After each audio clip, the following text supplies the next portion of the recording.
Hari ini kita akan melanjutkan materi pada video sebelumnya, yaitu tentang organ pernapasan pada hewan.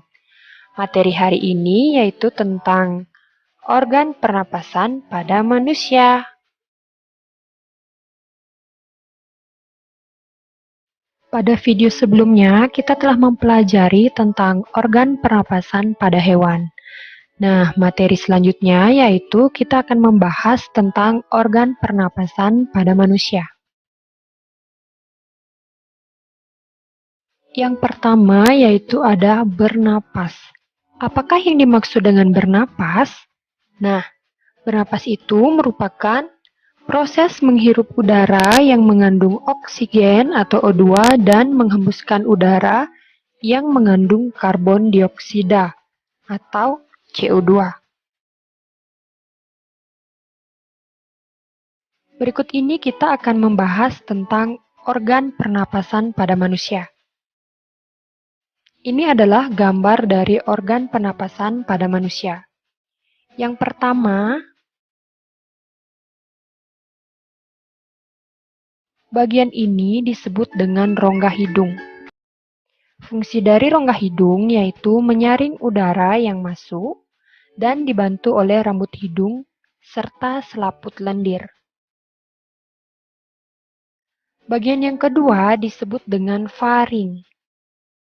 Faring berfungsi menyalurkan udara ke laring. Yang ketiga disebut dengan laring. Laring berfungsi menghubungkan faring ke trakea. Kemudian bagian ini disebut dengan trakea, berfungsi menyaring udara dengan bantuan rambut getar. Kemudian bagian ini disebut dengan bronkus. Bronkus berfungsi mengalirkan udara ke paru-paru. Bagian keenam disebut dengan alveolus. Fungsi dari alveolus yaitu sebagai tempat pertukaran oksigen dan karbon dioksida. Kemudian bagian ini disebut dengan paru-paru. Paru-paru merupakan organ utama pernapasan manusia.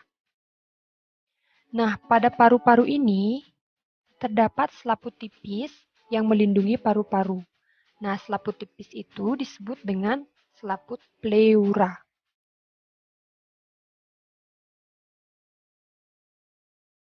Kemudian, jika paru-paru diperbesar, maka tampilan paru-paru akan seperti ini. Sekali lagi Ibu tekankan, ini merupakan trakea atau batang tenggorokan. Cabang batang tenggorokan disebut dengan bronkus. Cabang bronkus ini disebut dengan bronchiolus. Cabang bronchiolus disebut dengan alveolus. Nah, pada alveolus ini terdapat cabang-cabangnya lagi. Nah, jika diperbesar, maka tampilannya akan seperti berikut. Ya, ini merupakan alveolus. Nah, cabang dari alveolus ini disebut dengan alveoli. Jadi, gelembung-gelembung halus ini dinamakan alveoli. Berikut ini merupakan proses pernapasan pada manusia. Perjalanan udara memasuki paru-paru dimulai dari udara memasuki rongga hidung.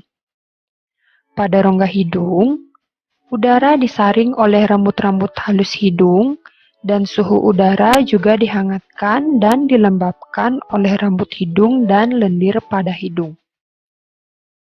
Setelah melalui rongga hidung, udara akan menuju paru-paru melewati faring, kemudian menuju laring, dan menuju ke trakea.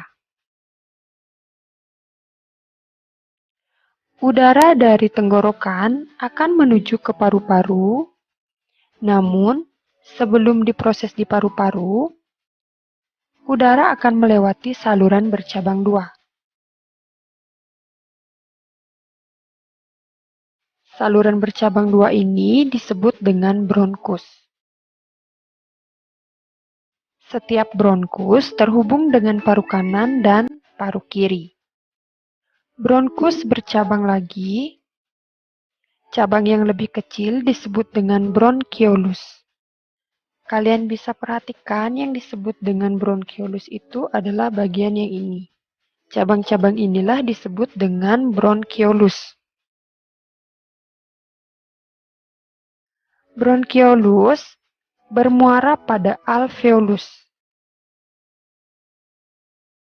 Berikut ini merupakan alveolus. Nah, jika diperbesar, maka tampilannya akan seperti ini. Fungsi dari alveolus tersebut adalah tempat pertukaran oksigen dan karbon dioksida serta uap air.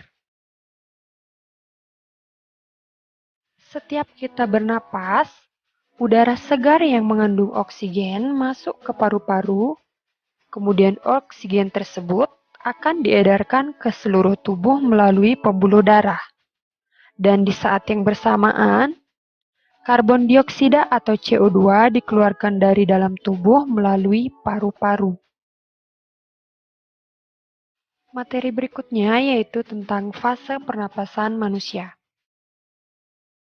Fase pernapasan manusia ada dua jenis. Yang pertama itu ada fase inspirasi dan yang kedua itu ada fase ekspirasi.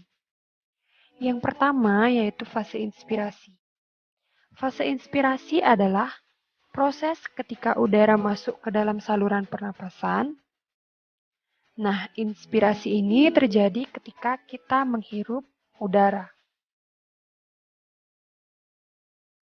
Fase ekspirasi adalah proses ketika udara keluar dari saluran pernapasan. Ekspirasi terjadi saat kita menghembuskan napas atau mengeluarkan udara dari paru-paru. Materi berikutnya yaitu tentang jenis pernapasan pada manusia. Jenis pernapasan pada manusia itu ada pernapasan dada dan pernapasan perut. Proses pernapasan dada yaitu inspirasi terjadi ketika otot antar tulang rusuk berkontraksi, tulang rusuk akan terangkat dan rongga dada membesar. Tekanan udara dalam rongga dada menurun, sehingga terjadi aliran udara dari lingkungan ke dalam saluran pernapasan.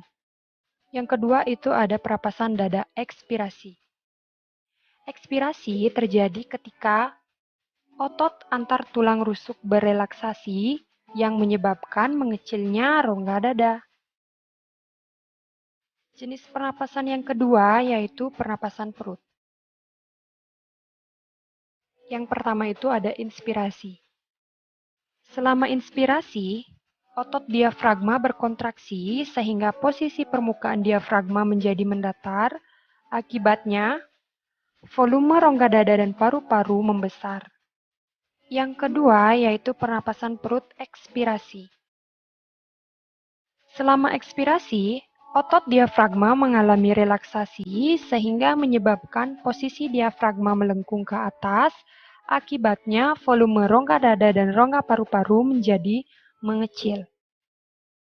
Kalian bisa perhatikan pada gambar, ketika diafragma terangkat itu adalah posisi ekspirasi dan ketika diafragma turun itu adalah posisi inspirasi. Atau dengan kata lain, ketika diafragma turun merupakan kita menghirup napas dan ketika diafragma terangkat kita menghembuskan napas. Nah, diafragma itu merupakan sekat antara rongga dada dan rongga perut.